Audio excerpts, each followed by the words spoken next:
très difficile de donner des conseils à des futurs papas parce que, tu sais, c'est quelque chose que tu découvres en le vivant, que tu apprends en le vivant.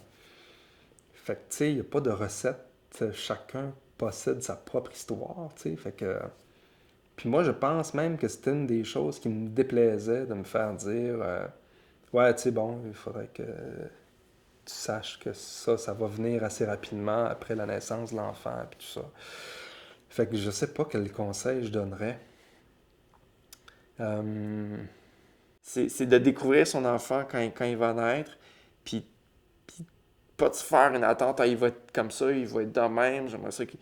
Parce qu'il peut avoir un bébé qui va être difficile, il peut avoir un bébé qui va être facile, fait que si tu fais pas d'attente, tu n'auras pas de déception, puis si tu n'as pas de déception, ben tu vas mieux le vivre, ok? Fait que mon conseil là-dedans, c'est de vivre le jour, puis de franchir un pont lorsque tu y arrives, tu sais. Je dirais au début d'attendre à voir les bébés et de se connaître mieux, de se sentir comme une équipe au début, même s'il n'y a pas un bébé, mais on pourrait être une équipe, les deux, avec beaucoup de tâches dans la maison quand même. Ouais. Mais quand il y a un bébé, il va avoir beaucoup de tâches.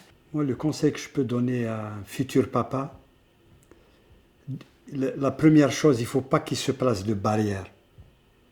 Il y a pas, c'est pas un guide qu'on a, parce que quel que soit le papa, dès qu'il aura ses enfants, il va commettre des erreurs.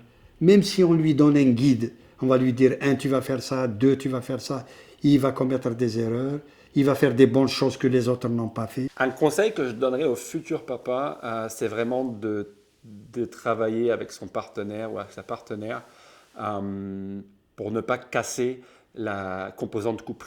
C'est très important qu'un couple reste stable pour la bonne, dans le sens de l'évolution de l'enfant. Okay. Ça, c'est vraiment très important. Puis travailler sur la coopération en tant qu'équipe entre la mère puis le père, c'est vraiment un socle important. Parce que si on s'entend bien sur la répartition des tâches, puis qui fait quoi, c'est sûr on va se décharger d'une pression. Puis c'est sûr qu'avoir un enfant, ça change une vie. Donc on est plus stressé, on ne sait pas dans quoi on met les pieds.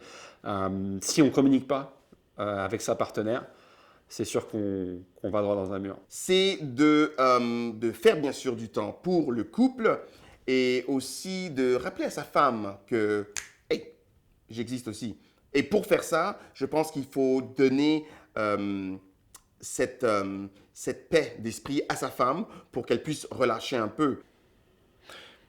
S'il y avait un conseil que je donnerais à des futurs pères, ce serait de prendre leur place le plus possible et de ne pas en avoir honte, de ne pas être gêné de parfois comme dire hey, je pense que je peux aussi être inclus dans ça, même si je suis le père puis que vous pensez que c'est la mère qui doit faire ça, mettons.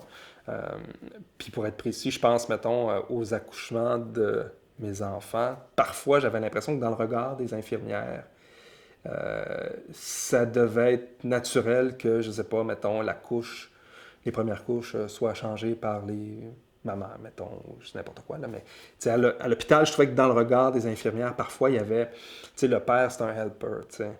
Fait que ça, s'il y avait un conseil que je donnerais au futur père, ça serait comme, n'ayez pas peur de prendre votre place, là, parce que si vous ne la prenez pas, la maman ou d'autres acteurs vont la prendre pour vous, là, tu sais. Moi, je dis, il faut directement être dedans. Tu te dis, cet enfant, il est là, c'est mon fils ou c'est ma fille, je dois m'occuper d'elle. Comment faire tout ce que tu peux faire, tout ce que la maman peut faire, tu peux le faire. Donc fais-le.